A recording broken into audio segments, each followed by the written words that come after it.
Les dangers du discours politique islamophobe. Les dangers du discours politique islamophobe contre la communauté nationale française. Introduction. Depuis plusieurs années, le discours islamophobe n'est plus seulement marginal. Il s'est institutionnalisé dans le champ politique, médiatique et intellectuel français. Sous prétexte de lutte contre l'islamisme, ce discours essentialise, stigmatise et cible l'ensemble des musulmans, pourtant citoyens à part entière de la République. Cette dynamique représente un véritable danger pour la communauté nationale, non seulement pour les musulmans, mais pour la France tout entière, son unité, ses valeurs et son avenir démocratique. 1. Fragilisation du pacte républicain et de la cohésion nationale. La République française repose sur des principes: liberté, égalité, fraternité. Or, les discours islamophobes brisent l'égalité entre citoyens en créant une sous-catégorie de Français suspects parce qu'ils sont musulmans ou d'origine musulmane. Détruisent la fraternité nationale en favorisant la peur, la méfiance et la division. Bafouent la liberté de conscience, notamment des femmes voilées, des pratiquants ou des associations musulmanes. Résultat, un sentiment de relégation, d'exclusion, voire de trahison du pacte social chez des millions de citoyens français. 2. Essor de la haine et de la violence.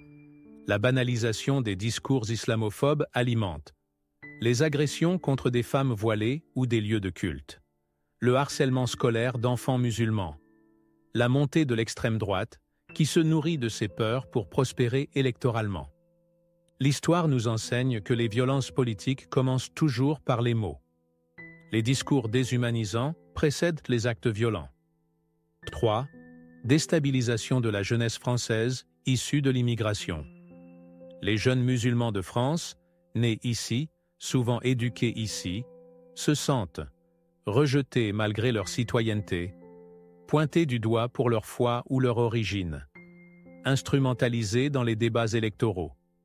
Cela crée des sentiments de fracture identitaire, de colère ou de repli communautaire, parfois même de radicalisation.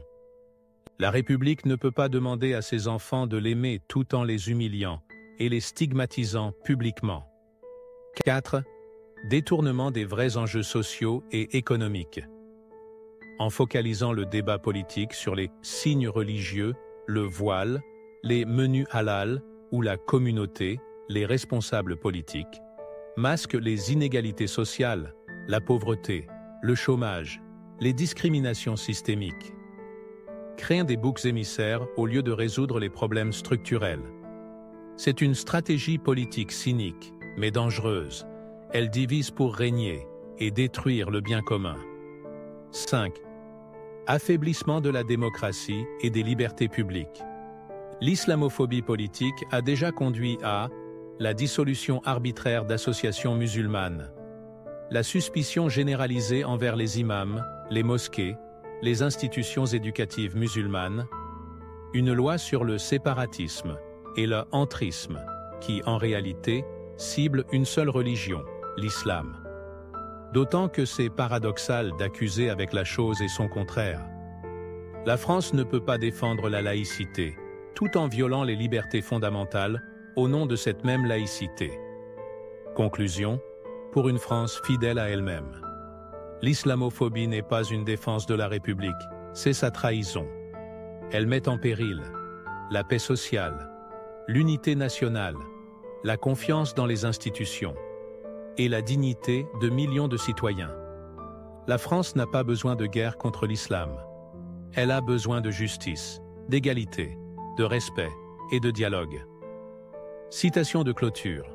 On ne bâtit pas une nation sur la peur de l'autre, mais sur la reconnaissance mutuelle.